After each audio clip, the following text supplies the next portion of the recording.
Muy buenas noches, muchas gracias por estar acá. Edgar, muchísimas gracias por la invitación. Teníamos unos cuantos meses de querer realizar esta charla, pero hasta ahora que se nos dio. Voy a utilizar el micrófono por el audio de la grabación. Así que, pero creo que también escuchamos todos bien, ¿verdad? Bien. Básicamente, el tema de hoy es muy interesante, como decía Edgar, la astrobiología. Y quisiera pues que fuera lo más dinámico posible, ¿verdad? Obviamente voy a exponer el tema, pero por favor, si hay alguna sugerencia, algún comentario, alguna duda, con toda libertad, porque eso enriquece más la presentación. Como ustedes se van a poder dar cuenta, y así como decía uno de los seguidores que tengo en internet, que es un científico muy renombrado, teólogo, astrofísico, filósofo, el padre José Manuel Carreira, jesuita del Observatorio Astronómico del Vaticano, dice, para que no después digan que hubo engaño, primero empezamos diciendo que nadie sabe ni cómo, ni cuándo, ni dónde empezó la vida. Entonces, vamos a discutir ciertas características, y una de las cosas más importantes que vamos a discutir, lo grandioso que es la vida, y muchas de las características que nosotros miramos día a día, que ya estamos acostumbrados, que nos parecen sumamente diarias y cotidianas, pero envuelven una gran maravilla en sí, en cómo se forman y en cómo se producen, ¿verdad? Desde el punto de vista biológico. Y vamos a analizar también las diferentes perspectivas de muchos autores, porque al momento de analizar este tema, se da uno cuenta que no hay un pensamiento único, sino que muchos están opinando diferentes cosas, y todas son válidas desde el punto de vista científico, siempre y cuando se demuestre con experimentación, ¿verdad? Mencionaba Edgar, ¿verdad? Introducción a la astrobiología, y vamos a hacerla bastante dinámica. Empiezo con esta frase de Leslie Orgel, que fue un químico inglés. Mi opinión es que no hay forma de saber nada acerca de la posibilidad de vida en el cosmos. Podría estar en todas partes o podríamos estar solos. Como ustedes se dan cuenta, pues puede ser que sí, puede ser que no. Lo más probable es que quién sabe, ¿verdad? Así que vamos a ver. Entonces, ¿cuáles son las reglas? Las reglas es porque después de estar leyendo sobre este tema y estar comentando el tema con muchas personas, científicas, no científicas, etcétera, he llegado a determinar que para poder hablar seriamente de esto, necesitamos hablarlo sobre las bases de la ciencia que conocemos, ¿verdad? Porque podemos caer en la tentación de empezar a pensar en otras formas de vida, en formas energéticas, ya lo vamos a ver, que no van de acorde con lo que conocemos de la física de los elementos y cómo se comportan los materiales acá en la Tierra y en todas partes. Entonces tenemos que tener eso. Yo no estoy coartando el libre pensamiento, porque también en base de la imaginación va avanzando la ciencia, etcétera. Y a veces dice uno, qué ideas tan locas, y ahí es donde estaba el punto realmente. Entonces, una de las soluciones que he encontrado, y la comentábamos en la asociación, es dos grupos. El grupo que se dedica a basarse los dos se tienen que basar en la ciencia, pero uno con un pensamiento estricto en lo que conocemos, y el otro, pues, empieza a echarse la pensada hasta Júpiter, pero siempre con las bases científicas, ¿verdad? Entonces, ¿qué sentimiento les genera ver el planeta Tierra desde esa fotografía tomada por el Apolo 8? Es un planeta como no conocemos ninguno. Hace algún tiempo no se sabía la existencia, o solamente se conjeturaba, y aunque entre los mismos astrónomos se miraban unos a otros, a los que estaban a favor de los exoplanetas, no los miraban con mucho respeto. Y luego se empezó, a partir de los 90s, a descubrir exoplanetas y exoplanetas y exoplanetas. Ahora se descubren exoplanetas cada mes, ¿no? Entonces, pero ninguno de esos planetas que hemos descubierto como humanidad es tan especial como este. Ninguno. El único lugar en el universo que tenemos vida y tenemos un sistema como el que posee la Tierra es acá, en nuestro planeta. Y estamos, por así decirlo, en este momento estamos solos, ¿verdad? Tenemos que cuidarlo. Aquí hay un mensaje ecológico también. Tenemos que cuidarlo porque es nuestra casa. y no tenemos otra. Entonces, aquí empieza lo interesante, cómo evolucionó desde ciertos materiales inertes a las primeras células, luego con el paso de los millones de años a los primeros homínidos y luego a las diferentes especies de bípedos hasta llegar al Homo sapiens hace más o menos unos 200,000 años. Y cómo somos la única forma de vida en este planeta que generó cultura y gracias a nuestra inteligencia.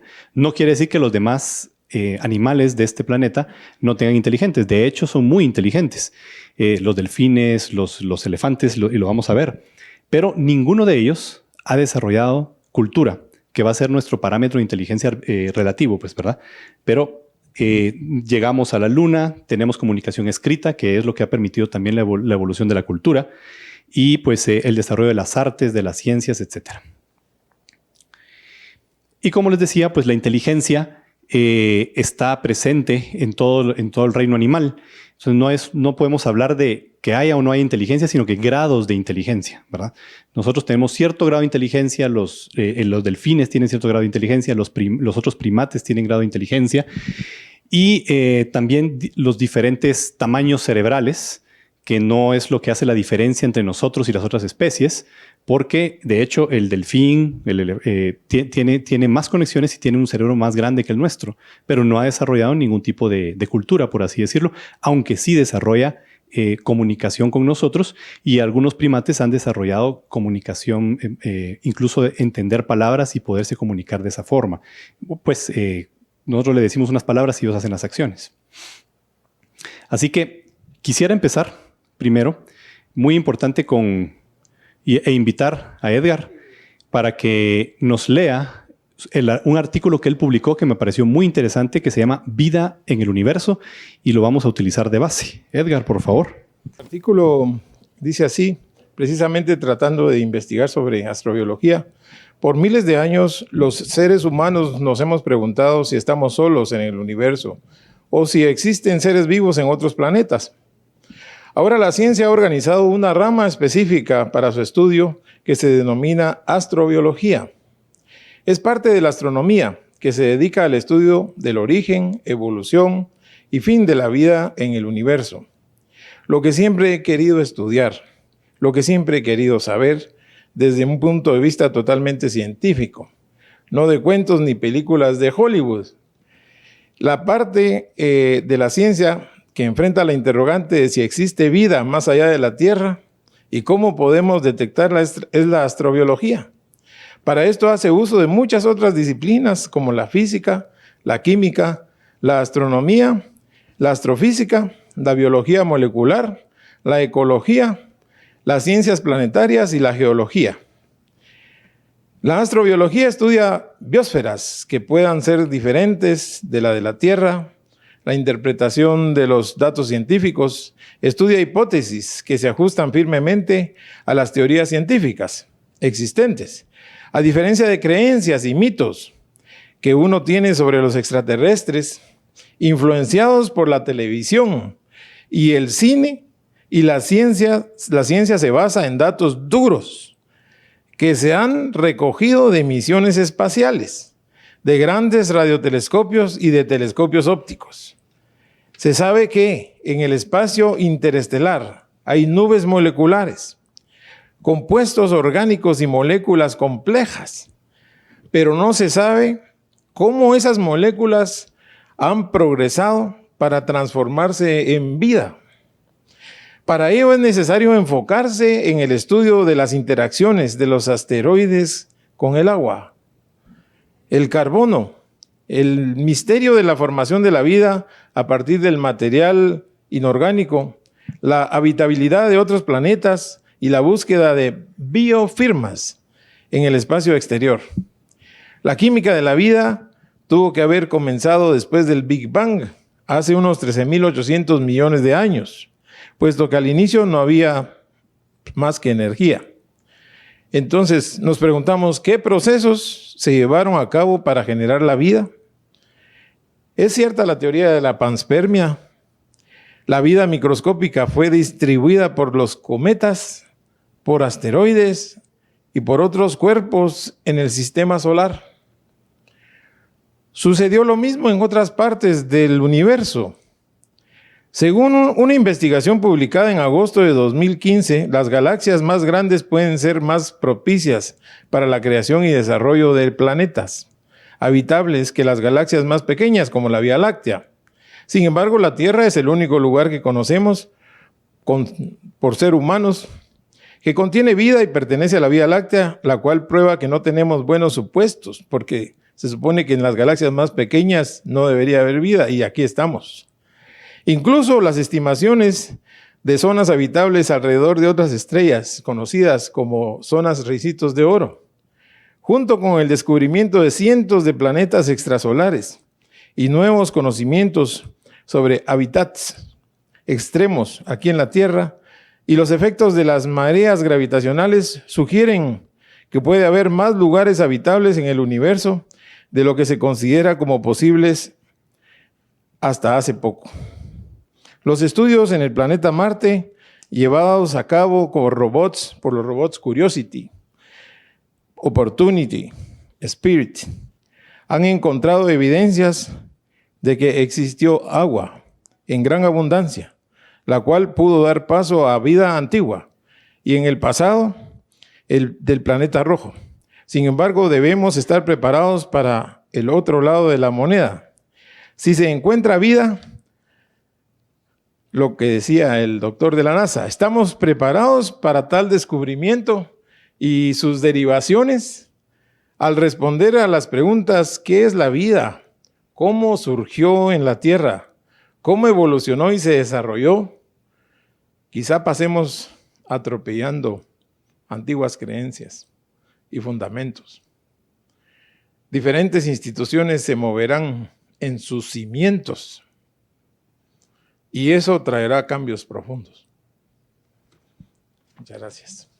Muchas gracias, Edgar. Qué mejor que el autor de ese artículo para leerlo y expresar y dar la pauta para esto, aunque ya oyéndolo dar, yo creo que ya con eso ya está la charla.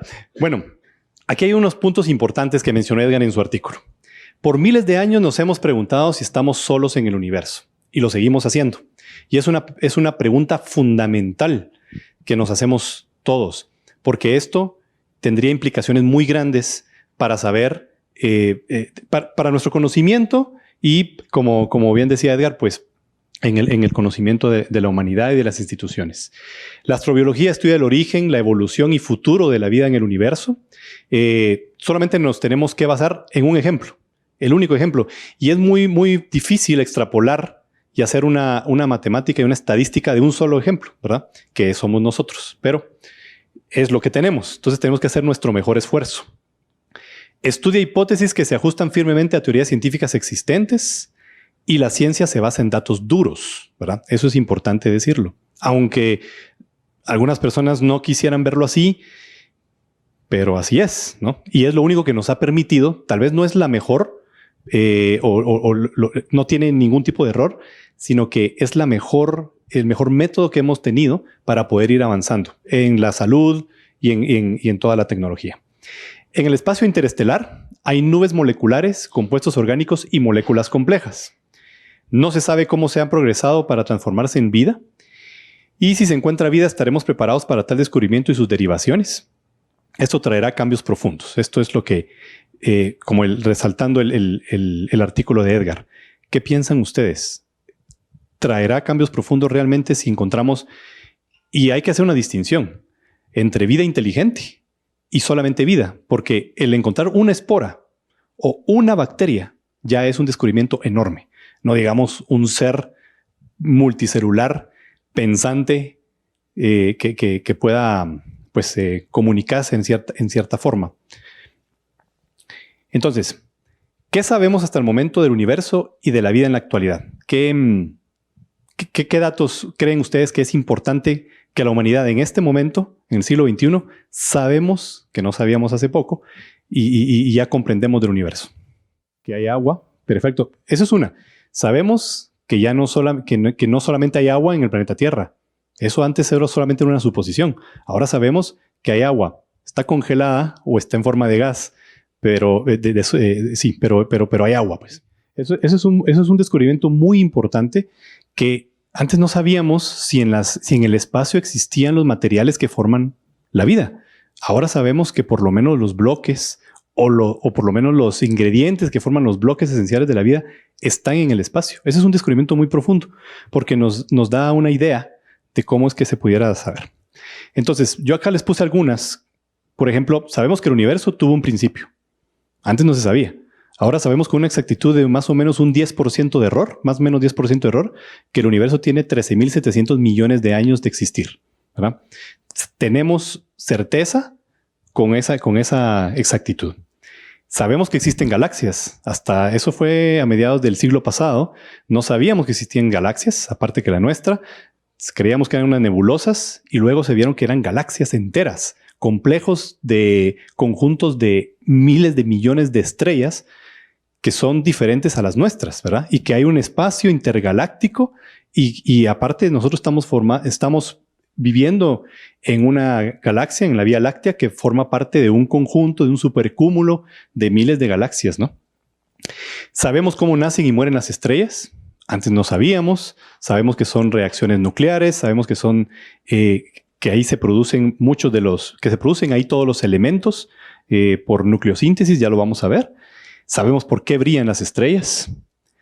Sabemos cómo se forman los distintos elementos químicos. Antes le preguntaban ustedes al profesor de química del colegio y de dónde vienen y muy probablemente decía, bueno, de alguna mina, pero esa no era la respuesta, ¿no? ¿Dónde se formaron? En el corazón de las estrellas. Sabemos que el sistema solar tuvo un inicio hace más o menos unos 4.000 millones de años. Sabemos que la Tierra no es el centro del universo. La podemos considerar para el estudio como que nosotros somos el centro del universo y desde aquí estamos observando todo, pero realmente el centro lo podemos considerar en cualquier parte porque no hay un centro.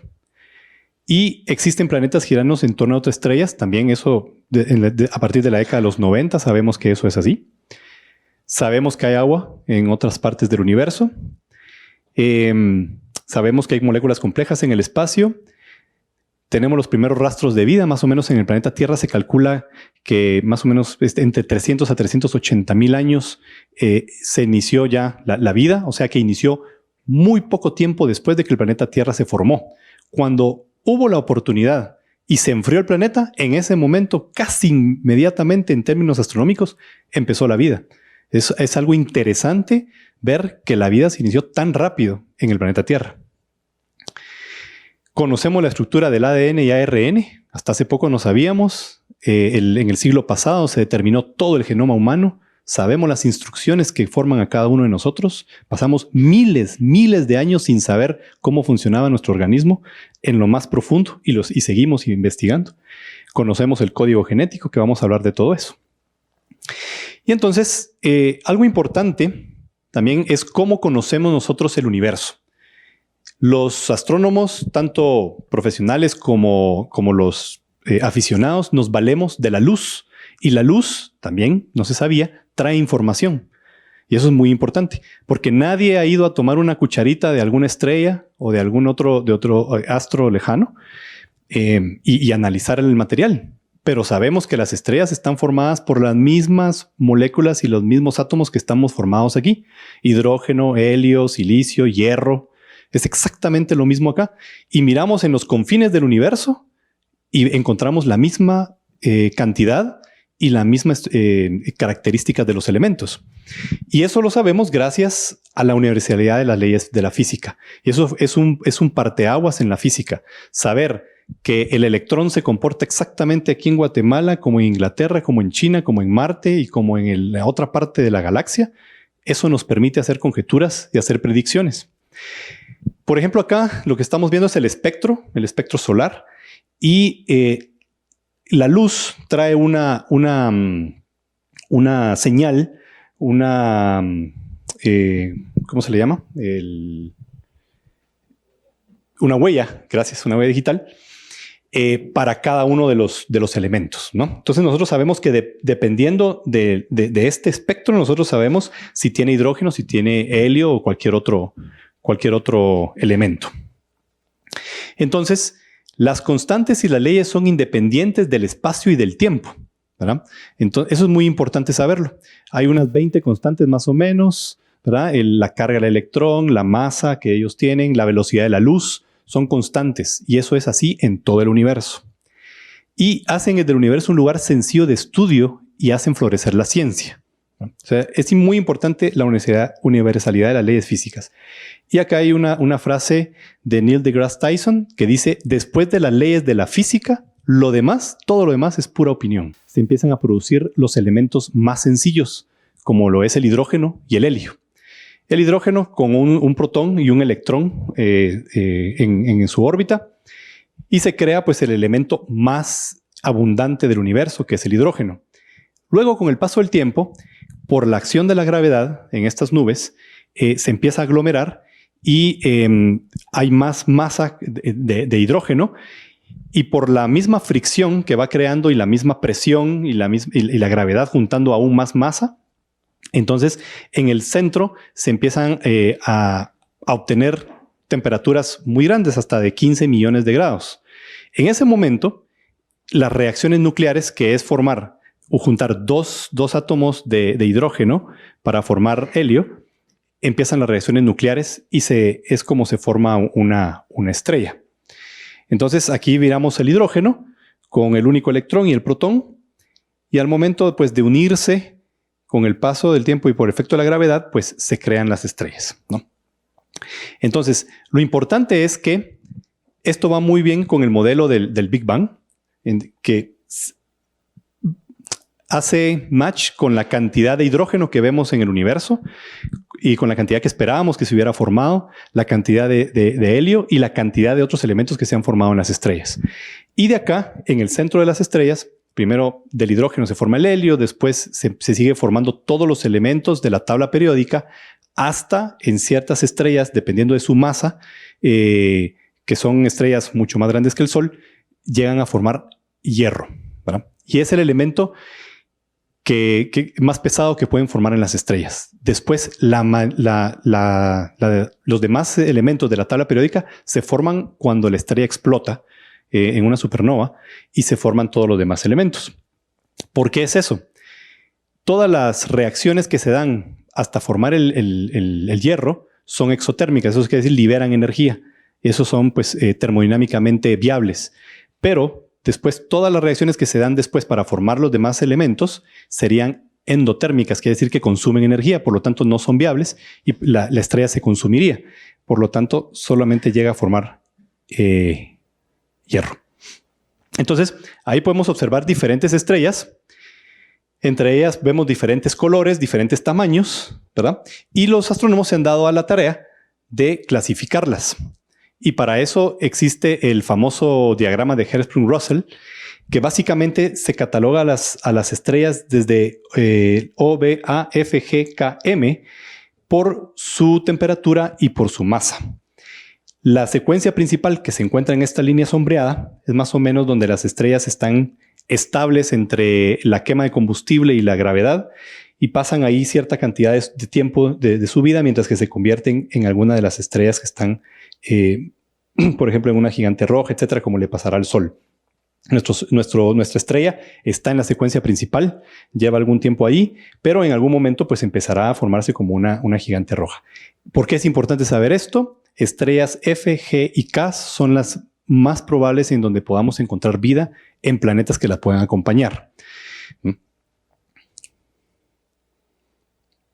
Acá, pues básicamente lo que mencioné. Y las moléculas que se han encontrado. Hasta el momento, más de 140 moléculas se han encontrado en las nubes interestelares.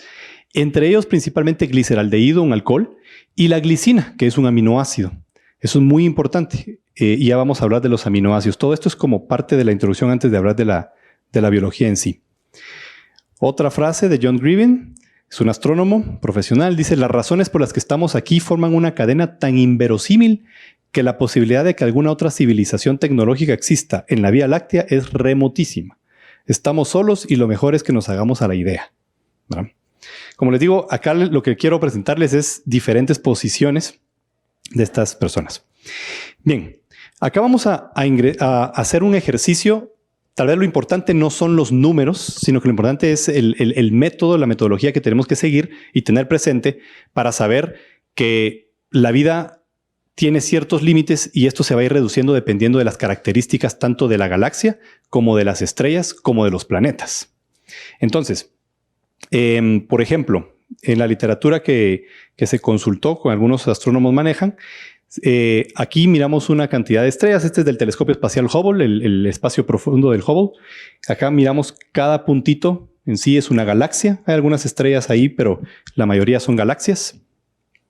Y entonces se calcula que hay más o menos unas 200,000 millones de galaxias en el universo observable. Pero solamente el 20% de las galaxias podrían ser habitables. ¿Cómo sabemos eso? Por la luminosidad.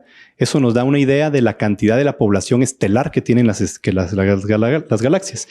Y ese número son las galaxias más tenues que la nuestra, ¿no? Entonces en este se calcula que la vida tendría que ser menos probable, ¿verdad? Obviamente aquí voy a utilizar mucho esa palabra porque no podemos ser categóricos en afirmar que ahí no va a haber, como bien lo decía Edgar.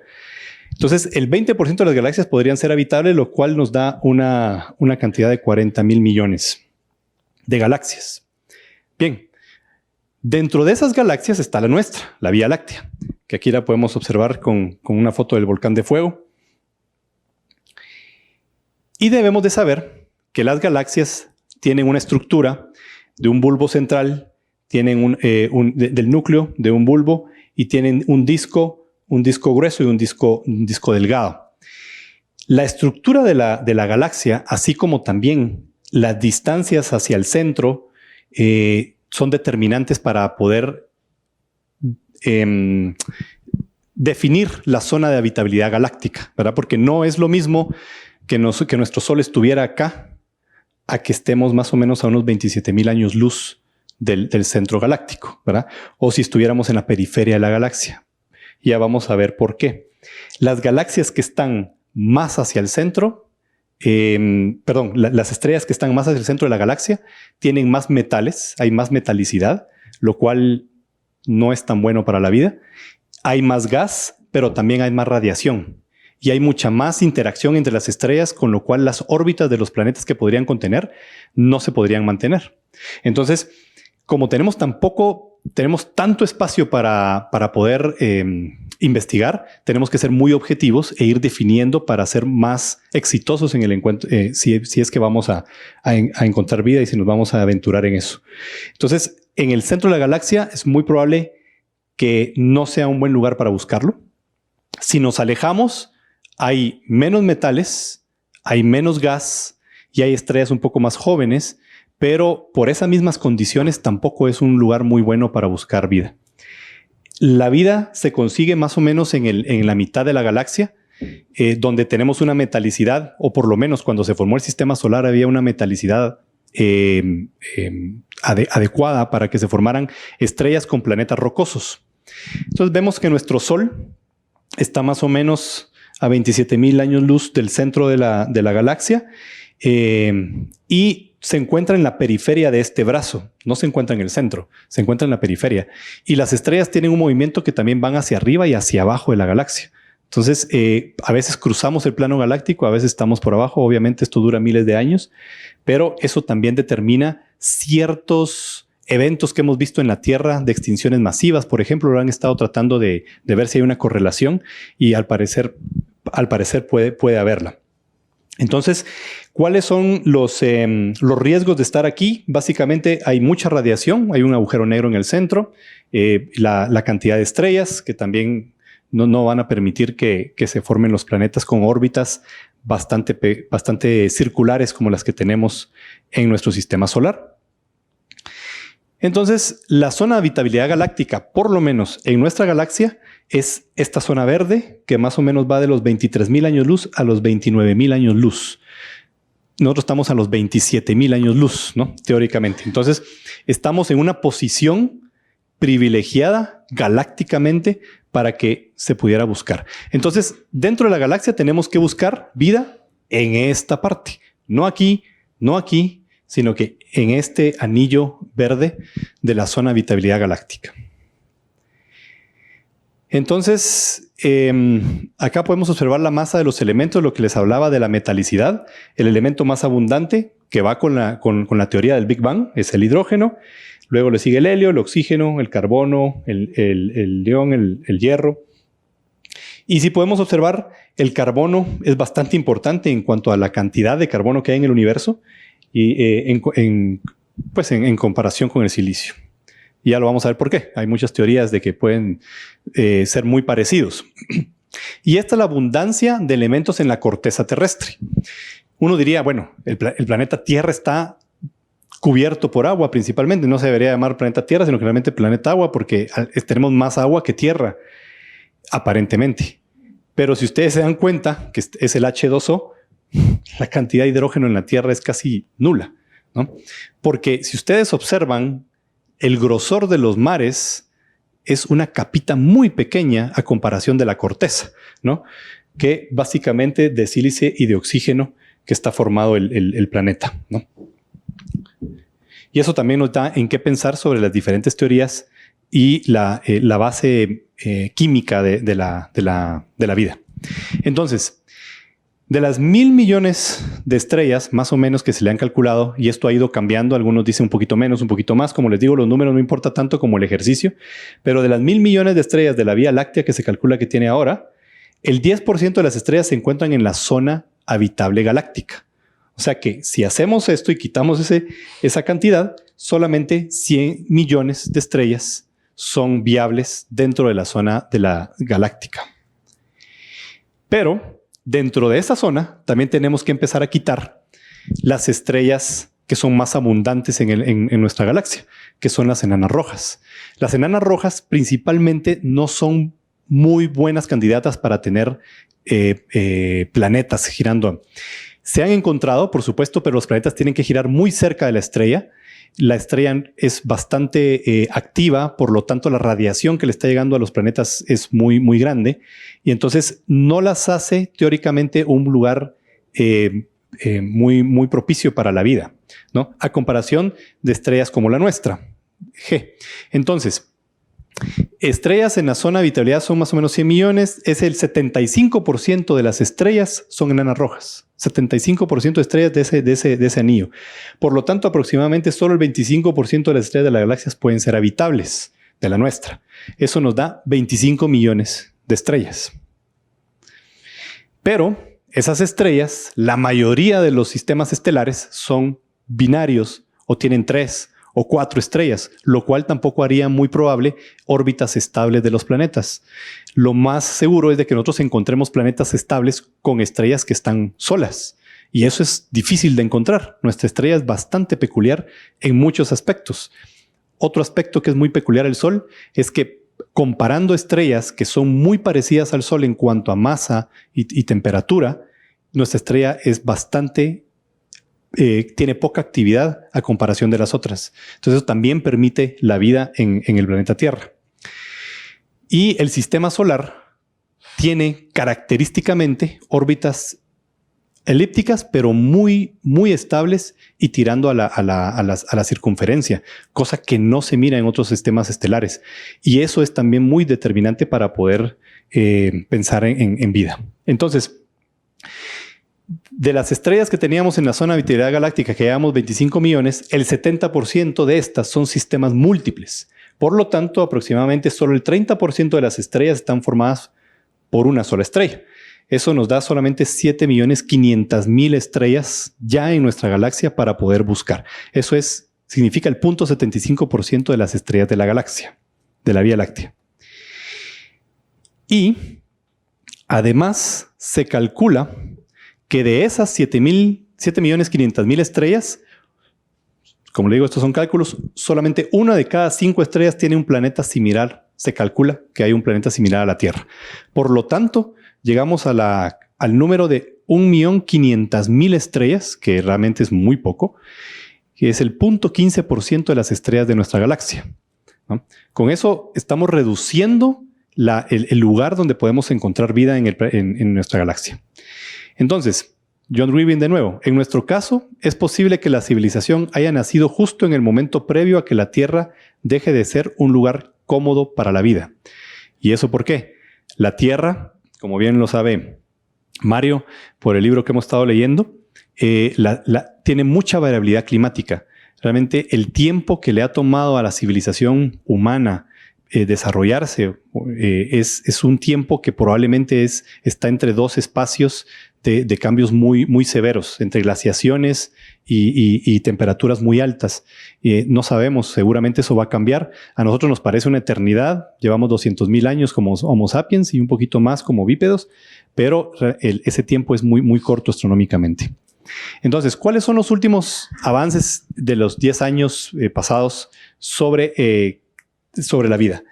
Identificación de zonas habitables, eso no sabíamos, eso es reciente. Planetas no parecidos a la Tierra, sabemos que algunos son desérticos, otros son cubiertos por hielo, otros son con atmósferas dominadas por el hidrógeno, que es muy bueno. La atmósfera nos permite tener una temperatura bastante cómoda para la vida, por lo menos la vida como la conocemos. Si no tuviéramos el efecto invernadero, que por cierto fue descubierto en Venus y después aplicado a los modelos terrestres, la Tierra estaría a más o menos menos 15, menos 18 grados centígrados de temperatura promedio, ¿no? Y sabemos que la distancia a la estrella no es solamente el único factor, porque la Luna también se encuentra a la misma distancia que la Tierra, pero la Luna tiene una diferencia de 33 grados centígrados más o menos que la Tierra. Y eso se debe a que no tiene atmósfera, ¿verdad? La nuestra sí. Sabemos de la formación de sistemas planetarios, migración planetaria. Algo que nos impactó fue descubrir que planetas gaseosos más grandes que Júpiter, que son los Júpiteres calientes, están a una distancia menor incluso que la de Mercurio a nuestra estrella. No sabemos realmente cómo es que se forman esos tipos de planetas, si hay migración. Se tienen algunos datos de que sí migran en el sistema solar. Acá en el planeta, en nuestro sistema solar, se tienen datos de que algunos planetas gaseosos migraron hacia el exterior. Y entonces estamos también dando nuevos pasos en el descubrimiento de cómo se forman los sistemas estelares. Y por lo tanto los modelos de formación de planetas terrestres también. No podemos buscar tampoco planetas terrestres en estrellas que son muy jóvenes, ni tampoco en estrellas que son muy viejas, porque si son muy viejas, no tuvieron el tiempo para crear si son muy jóvenes, no tuvieron el tiempo para crear elementos que pudieran dar paso a planetas rocosos. Y tuvieron que haber pasado por lo menos 1 o 2, 3 generaciones de estrellas previas que pudieran haber creado los elementos para poder formar planetas. Por lo tanto, galaxias que son muy lejanas porque son muy, muy, muy viejas, en los cuales las condiciones no les permitían tener esa química estelar para poder tener planetas, hay que descartarlas, así como también esas estrellas que son muy nuevas. Comprendemos ahora mejor el rol de los cuerpos pequeños como agua en la Tierra y en la Luna. Isótopos de hidrógeno y deuterio en objetos de la nube de Oort, por ejemplo, se han descubierto por espectroscopía, y aminoácidos. También entendemos mejor la diversidad de los mundos habitables y la ciencia planetaria terrestre, que es importante no solamente el cambio climático, sino que también la tectónica de placas. Sin la tectónica de placas, seguramente tampoco estaríamos nosotros acá. Y eso es importante. Entonces, ¿cuáles son los lugares con mayor posibilidad para encontrar vida en nuestro sistema solar? Según ustedes. La mayoría son satélites, no son planetas, sino que son satélites. Eso es muy importante. Entonces, también tenemos que pensar en eso, ¿no? Ver que se puede encontrar principalmente en satélites. Titán es uno de los sistemas de los satélites de Saturno que tiene atmósfera y tiene todo un sistema del ciclo pues de llueve, hay lagos, hay ríos, pero es metano. Por las condiciones del satélite, es el gas, que acá es gas, pues allá es líquido, ¿no? Entonces es una cantidad enorme de metano que existe en la Luna, pero eso es una muy buena, y es posible que alguna vida se pueda generar en ese tipo de ambiente, ¿verdad? En el metano. ¿Algún otro Encelados. Encelados es uno de los ejemplos típicos, ¿verdad? Otro satélite este es de Saturno también. Europa también, solamente que de Júpiter, ¿verdad? Y exactamente ahí estamos. Y obviamente Marte, ¿verdad? Que seguramente Marte, yo le tengo mucha fe a los descubrimientos que están haciendo en el planeta rojo de vida pasada, por supuesto, ¿no? Pero Marte, Titán, Encelados y Europa son de los principales candidatos en el sistema solar para buscar algún indicio de vida pasada o presente. Pero lo importante es que estamos hablando de qué es la vida y no la hemos definido, ¿verdad? ¿Qué es la vida? Alguien que se quiera aventurar en eso, con lo que nos enseñaron en el colegio, en la universidad. Tenemos que entender que todo lo que ocurre en ciencia es en base o con base a los cambios de la materia, ¿verdad? Y lo que estudia la ciencia son los cambios de la materia. Y los cambios de la materia solamente se dan por 4 fuerzas, ¿verdad? Y las 4 fuerzas de la naturaleza: nuclear débil, nuclear fuerte, electromagnetismo y gravedad. Es lo único que es toda la ciencia, toda la física se resume en esas cuatro fuerzas. Y esas 4 fuerzas dominan la materia. Y la vida, como la conocemos, tenemos que pensarla con base en la materia. Entonces tenemos que pensar en datos duros que tomen en cuenta ese tipo de características, ¿verdad? Entonces, generalmente nos han enseñado que la vida son organismos que nacen, crecen, se reproducen y mueren, ¿verdad? Es una definición aceptable, pero se queda totalmente corta, ¿verdad? Porque no engloba diferentes características de lo que es la vida. Les adelanto, no hay ninguna definición de vida que se adecue realmente y que tome en cuenta todas las características que un ser viviente tiene, ¿verdad? No solamente porque cuando hablamos de vida, no solamente estamos pensando en la vida humana, sino que tenemos que ver todo el espectro de vida que hay en el planeta y que se ha encontrado como para poder definirla. Entonces, con base en eso también está el listado de condiciones para la vida en este planeta. Y esas son algunas. Hay muchísimas más. Valor de las constantes universales, ¿verdad? Es importante y es muy interesante. Obviamente hay mucho debatible. Si ustedes leen la teoría que habla sobre el valor de las constantes universales y el hecho de que esas constantes tengan ese valor para que nosotros estemos acá, el electrón pudo haber tomado cualquier valor al negativo o al positivo, ¿verdad? Pero tomó cierto valor. El protón también, y todas las demás constantes pudieron haber tomado diferentes valores. Y se combinan, se pudieron haber combinado en diferentes, en múltiples formas, pero se combinaron en las formas especiales para que se produjera la vida en este universo. Júpiter también es importante para nosotros porque nos defiende de los satélites. Y con esto, ¿cuál es el objetivo de enumerar esto? Es que estas son las razones por las que nosotros estamos sentados hoy aquí. Que se cumplan esas mismas razones y esas mismas características, que muchas son al azar, aparentemente, es muy difícil que se cumplan esas condiciones en otra parte, exactamente. Entonces, valor de las constantes universales, que Júpiter esté a la distancia que se encuentra y sea del tamaño adecuado, que la Luna, que también se cree que fue por el azar, porque fue por un choque que se formó la Luna, y la Luna también determina que la inclinación de la Tierra no varíe con el tiempo, y la velocidad de rotación también está influenciada por la Luna. Choques cósmicos. Si un asteroide hace 65 millones de años no chocó contra nosotros en la península de Yucatán, no hubieran muerto los dinosaurios. Después de dominar la Tierra por 160 millones de años, no le hubieran dado paso a los mamíferos, no estaríamos nosotros aquí también, pero bueno, ahí existía la Tierra. Pero los choques cósmicos son buenos y son malos a la vez, porque muy probablemente estos trajeron también todo el agua. Se calcula que más del 80% del agua de la Tierra está traída por asteroides, ¿verdad? Entonces, es importante por eso. El lugar que tenemos en el sistema solar, estamos en la posición exacta, ¿verdad? En el centro de la zona de habitabilidad estelar, que ahora se llama zona de estabilidad estelar continua, ya lo vamos a ver, pero ni tan cerca ni tan lejos para que exista la vida.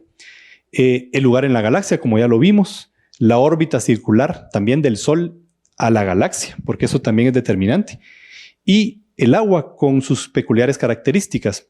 El agua está formada por una molécula, H2O, y esta es polar, ¿verdad? Tiene una parte positiva y una parte negativa, y es el solvente por excelencia, ¿verdad? Que, pues básicamente permite disolver cualquier cosa sin dañarla, porque hay otros líquidos que permiten, como ácidos o bases, pero no son especiales para la vida. Entonces, una de las características es, y de lo que ha seguido la NASA es, sigue el agua y seguramente podremos encontrar vida, ¿verdad? Eso es muy, muy, muy importante. El campo magnético de la Tierra también. Obviamente el campo magnético está dado por el centro de la Tierra, por el núcleo, pero también es muy peculiar. La Tierra tiene un núcleo muy grande comparado con el planeta y no se ha encontrado que eso se repita ¿verdad? En otros planetas. Por lo tanto, tenemos un campo magnético que nos protege de las radiaciones solares y también permite la existencia de la vida. La dinámica de las placas tectónicas para el recambio de todo el material y los cambios climáticos. Y como les digo, estos son solamente algunas del listado, porque esto podría ser enorme para las condiciones de la vida. Entonces, en la Tierra surgió la célula. No se sabe cómo. Se cree que lo primero que se formó en la Tierra fue el ARN, el ácido ribonucleico, ¿verdad? Está dentro de nosotros. Todos tenemos ácido ribonucleico en nuestras células. Y luego se formó el ácido desoxirribonucleico, que es el ADN, ¿verdad? Seguramente los bloques que formaron el ARN existen y existían en las nubes moleculares, y lo que hacen es nomás caer sobre los planetas, ¿verdad? Ya lo vamos a ver. Pero acá lo importante es saber que una célula es muchísimo, muchísimo más compleja que una galaxia, por ejemplo, ¿no? Las estructuras, y esto solamente se mira al microscopio, y hay diferentes organelos que no están vivos, pero que forman una célula que al final sí está viva, ¿verdad? Y que realiza intercambio con el medio para obtener energía y vive sola.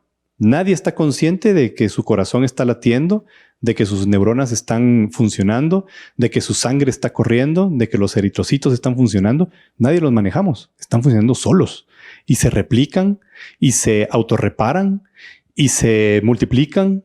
Eso es, de verdad, funcionan solos. Somos un universo, cada uno de nosotros.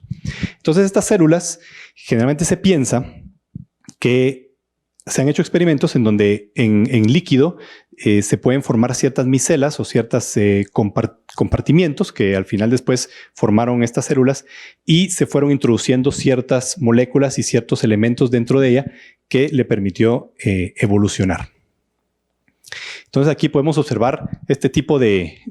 creo que todos hemos visto el aceite diluido en agua, forma este tipo de estructura, ¿verdad? Y básicamente la célula es lo mismo, un poquito más, obviamente más especializada, pero con elementos internos adentro. Lo importante es que dentro del núcleo se encuentra el ADN, ¿verdad? Que es lo que trae toda la información de la vida. Y ahí también nos vamos a centrar un poco en explicar esto porque es muy, muy importante. El ADN básicamente es una hebra con 100,000 millones de átomos, ¿no?, formados, y trae toda la información genética del ser humano, que si nosotros lo pasáramos a un libro, más o menos tomaría unos 100 millones de páginas la instrucción para formar los seres humanos. Y esto es lo que define, esta es la fotografía genética de todos nosotros, ¿no? Ninguna otra especie tiene esto. Un ser humano se define, una forma de definirlo es por esto, genéticamente. Tenemos 23 pares de cromosomas. Y ya por eso desde hace poco, muchas de las personas que estaban en favor, por ejemplo, del aborto, decían que ya cuando son ciertas cantidades de células, cuando ya se fusionó el óvulo con el espermatozoide, ya hay 23 cromosomas ahí adentro, 23 pares de cromosomas.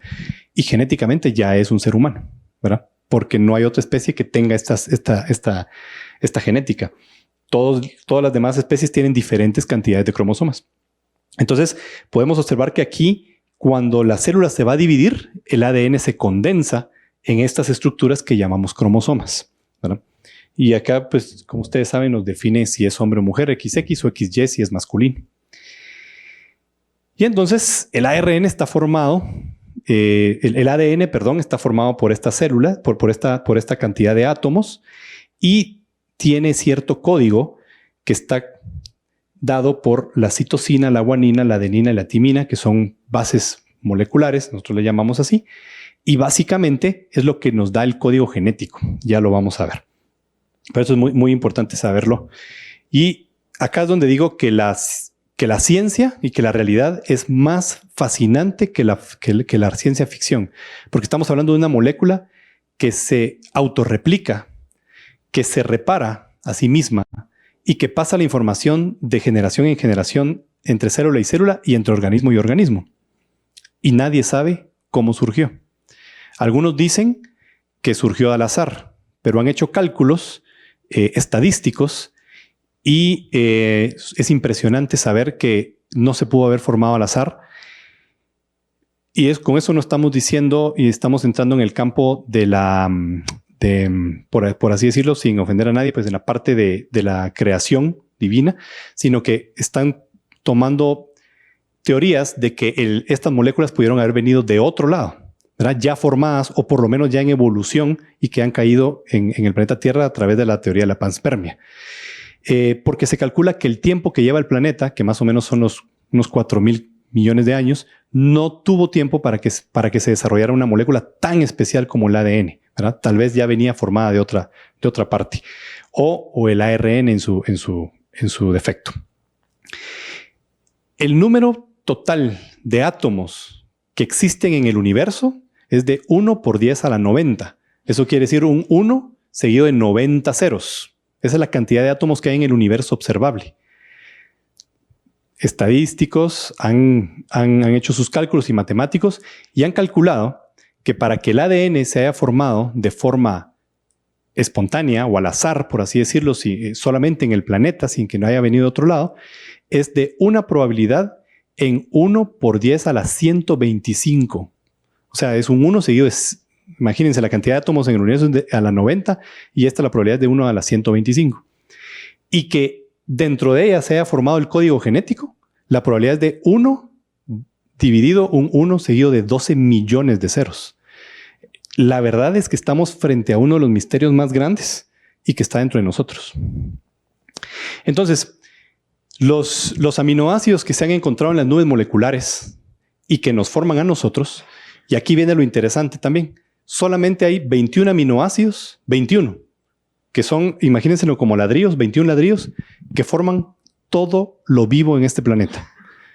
Es como si ustedes tuvieran 21 ladrillos y con eso, pues ustedes construyen casas, construyen edificios, construyen centros comerciales, etc. Es exactamente en lo vivo, ¿no? 21 ladrillos que nos forman humanos, ballenas, árboles, moscas, chimpancés, todo lo vivo solamente por 21 bloques. Y esos 21 bloques es interesante saber que también tienen una capacidad de dirigir la luz, que solamente son los aminoácidos levógiros, los que rotan hacia la izquierda, los que forman la vida. Ningún aminoácido que rota hacia la derecha, los dextrógenos, forman parte de un ser vivo, ¿verdad? En este planeta, por lo menos, pues hasta lo que conocemos. Y este es el código genético. Lo que se descubrió hace poco es la secuencia de esto, pero por ejemplo, el ADN está formado por las bases, como les había mencionado, adenina, timina, guanina, citosilo, timina, y el ARN hace una copia, porque el ADN solamente se mantiene en el núcleo. El ARN hace una copia y sale del núcleo de la célula y se junta con estas estructuras que se llaman ribosomas, y él lleva esta secuencia de tripletes, ¿verdad? O sea, 3 letras. Puede ser AAC, por ejemplo, o UUU. Y una otra molécula lo identifica y esto significa que este código le está diciendo que la molécula que tiene que ir colocando en la secuencia de esta cadena, que se va formando una proteína, son aminoácidos, cada uno de estos cajitas. Y son los 21 aminoácidos que les había comentado. Y eso es lo que dice acá. Cuando se forma una primera base es U, una segunda base es U y una tercera base es U, el aminoácido que se coloca de esos 21 es la fenilalanina. ¿verdad? Y así, cada uno, si es esta combinación, lo que se pone es una leucina, ¿verdad? Que es cada uno de estos. Y así es como se forma una proteína. Son solamente 21 bloques. Y de esos aminoácidos que están libres en las células y que los va escogiendo para colocarlo aquí según las instrucciones del ADN, se forma una cadena sencilla. Y de esa cadena sencilla, por interacciones químicas y electromagnéticas, se dobla en una forma diferente. Y es como una llave que va a entrar en la cerradura de una puerta. Y así es como las proteínas que están acá hacen su función. Una mutación genética es que, por ejemplo, en esta cadena debía ir un UUU y realmente por algún error se produjo un UAG, por ejemplo. Esto ya es una mutación, por lo tanto, la célula interpreta que ya no es UUU, ya no va a poner fenilalanina, sino que va a poner otro tipo de aminoácido, de esos 21, en esta cadena. Y como cambió este aminoácido, la forma en que se dobla la proteína va a ser diferente. Y por lo tanto, ya no produce la misma función. Y eso es lo que produce las mutaciones genéticas, algunas buenas y otras malas para la evolución. Así que eso es básicamente la estructura de las proteínas. Como les digo, la estructura primaria con los aminoácidos, luego la estructura secundaria, la terciaria y la cuaternaria que ya se dobla totalmente en ella. Esto es algo interesante de ver. Estas son las reacciones metabólicas que ocurren en el cuerpo, ¿verdad? Este es todo el metabolismo del ser humano representado acá. Cada uno es una reacción y con un error que se dé aquí se producen pues patologías o enfermedades que pueden ser mortales, otras no. Pero esto es muy interesante de ver cómo es que se produce todo el metabolismo en el cuerpo. Les voy a pasar acá un video rápido sobre lo que acabo de explicar, que es mucho más. Aquí podemos observar, aquí está la célula. Esto es interesante observarlo porque si no, no podemos entender qué es la vida. Estamos entrando en la célula y aquí está el núcleo. El núcleo tiene poros, que es por donde sale el ARN, pero en el interior encontramos los cromosomas formados por ADN, que si nosotros los extendemos, aquí aparece la doble cadena de ADN. Y la célula lo que hace es extenderla y partirla. Los diferentes segmentos es lo que nosotros le llamamos genes. Porque no todo el ADN tiene el código, pero no todo es funcional. Aunque yo difiero un poco en eso, yo creo que no hemos encontrado las funciones. Acá se empieza a formar el ARN, copiando la información del ADN, porque el ADN no puede salir del núcleo. Y el ARN sí lo va a hacer. Entonces el ARN, ya lleva la información que copió del ADN, por eso se le llama ARN mensajero, y este tiene la función de salir del núcleo. Bueno, primero hay unas reacciones en donde se cortan algunas cosas que llamamos nosotros intrones y exones, sale del núcleo a través de los poros y pasa a la parte exterior de la célula. Ahí es donde se junta con esas estructuras que se llaman ribosomas y el ribosoma empieza a leer el código genético que fue mandado por el ADN con estas moléculas. Esta molécula ya viene con un aminoácido de los 21 aminoácidos y según el código de aquí sabe qué aminoácido tiene que ir aquí arriba, con lo cual va a ir formando la cadena de aminoácidos y eso forma una proteína. Esto es para que la vida haga esto sin ninguna instrucción nuestra. Es una máquina molecular. ¿Y de dónde vino? ¿De dónde procede? No lo sabemos. ¿Cómo está ese código ahí? Tampoco lo sabemos. Y ahí se forma la proteína. Y eso es lo que hace todas las funciones en el cuerpo. La hemoglobina es una proteína. Entonces, lo interesante acá, como les digo, son 21 aminoácidos que forman toda la vida en el planeta Tierra.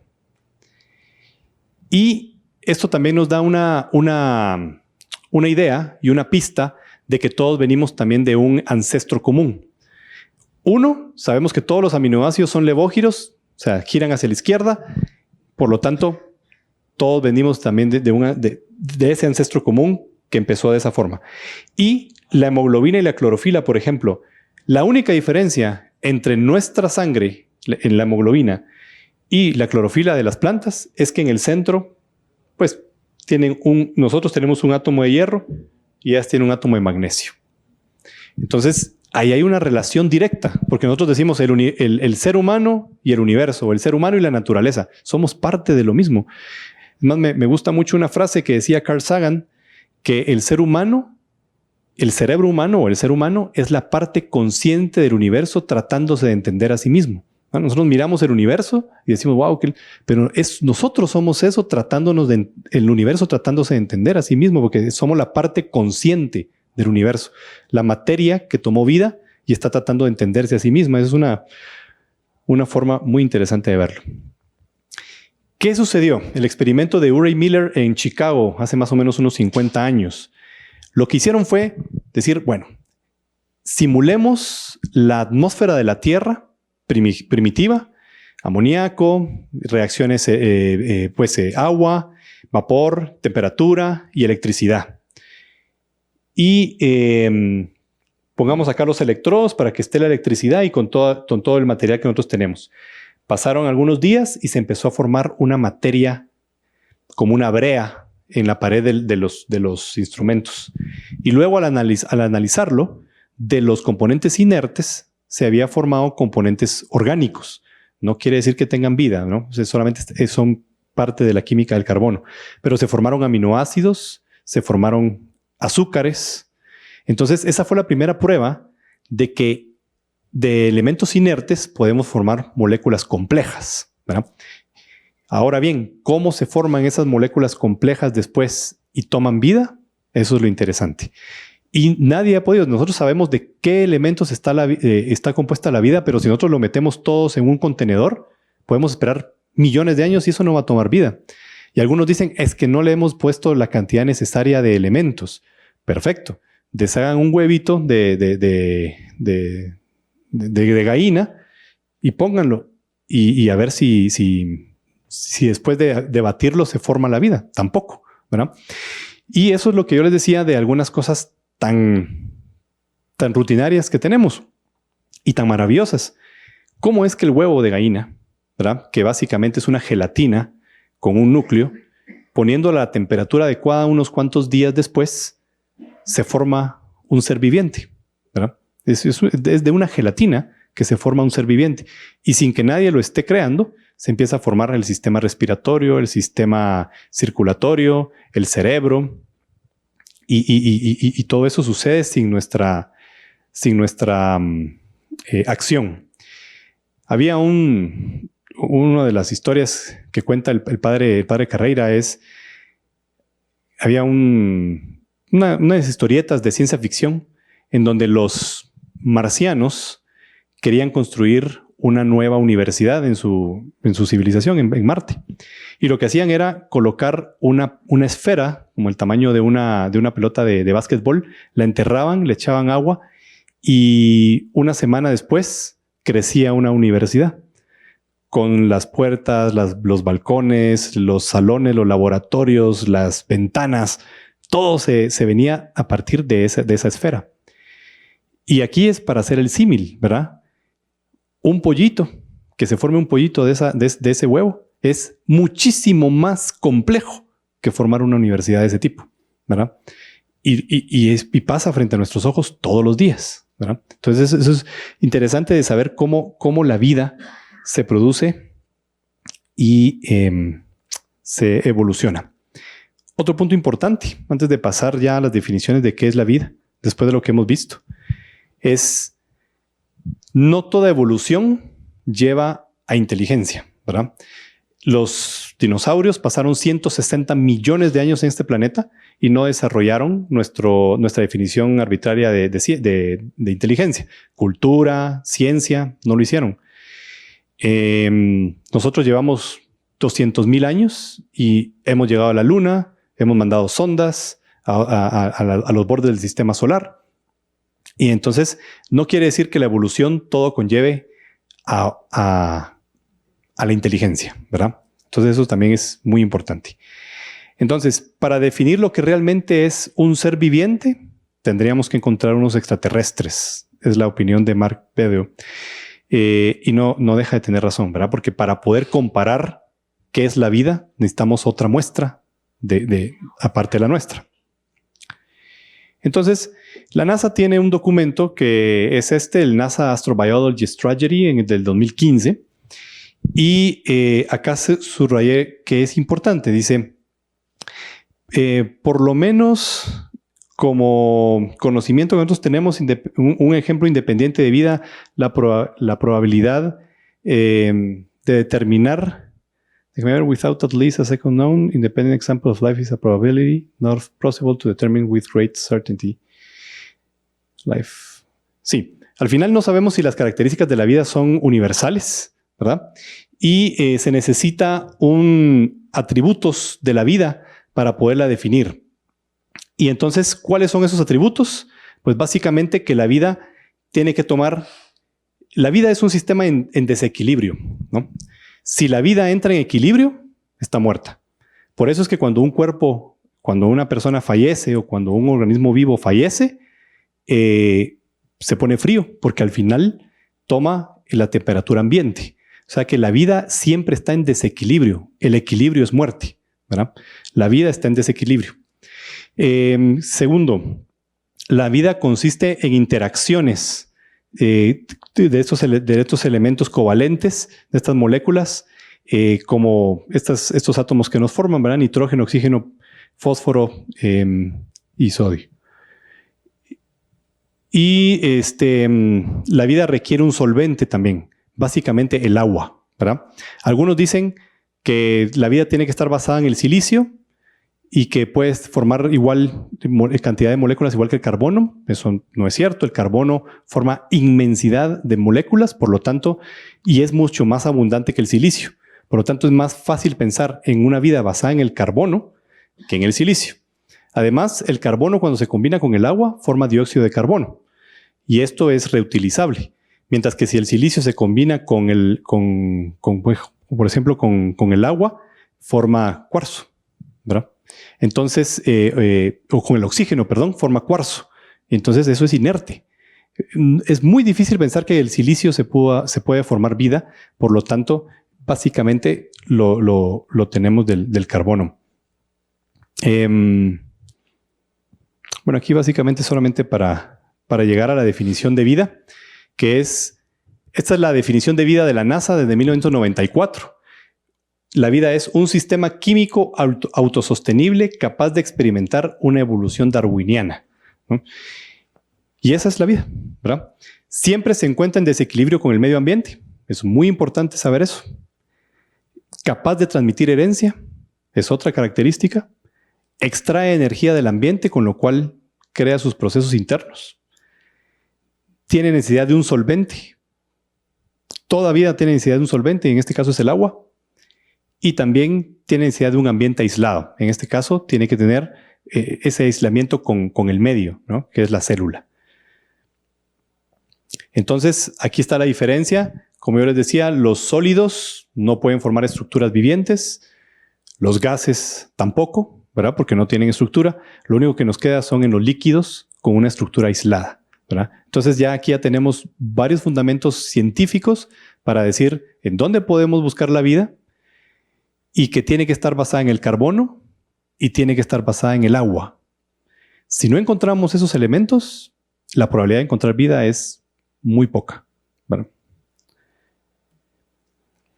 Claro que los extremófilos nos han cambiado un poco la visión, ¿verdad? Esto no se sabía antes. Se han encontrado pues organismos viviendo de los charcos contaminados en Chernóbil con radiación, también en áreas de alta salinidad, de alta presión, de baja temperatura, de alta radiación. Entonces, se mira que la vida está en todos los nichos del planeta y que puede ser muy, muy maleable. Por lo tanto, eso nos abre mucho la posibilidad de poder encontrar vida en otras partes del universo. Acá hay un artículo que salió en el New York Times el 29 de noviembre del 81, escrito por Carl Sagan. Y básicamente habla de una conversación que tuvo con Francis Crick y Leslie Orgel. Crick, como ustedes saben, es uno de los descubridores del ADN. Y solamente para que se los coloco acá porque pensar en vida extraterrestre con bases científicas es permitido, ¿no? Pero no dejarse llevar por fantasía. Pero aquí tanto Crick como Orgel están hablando de la panspermia dirigida, ¿no? Y le decían a Carl Sagan que por qué no pensar también en que seres inteligentes podían haber dirigido el llevar la molécula del ARN o del ADN a sembrar otros planetas. La panspermia, me acuerdo cuando estuve en el colegio, estaba en un pedacito así de libro de ciencias naturales y no le ponía mucha atención. Y ahora ha tomado mucha, mucha fuerza porque, como ustedes saben, cuando se forma un planeta es una bola derretida. Ahí no puede existir ningún tipo de molécula. Esas moléculas tienen que bajar después de que el planeta se enfrió, tienen que caer de las nubes moleculares de las cuales se formaron los sistemas estelares donde están esos planetas. Entonces, los bloques de la vida siembran los planetas al momento de que estos tienen la característica para poderlo recibir. Y pues la panspermia, como les digo, está tomando auge en este momento. Yo soy un poco... no comparto mucho lo de la panspermia dirigida, pero sí de la panspermia entre planetas. Pudo haber sido que la vida vino de otro planeta cercano o lejano. No se sabe. Pero estamos acá y estamos tratando de investigar.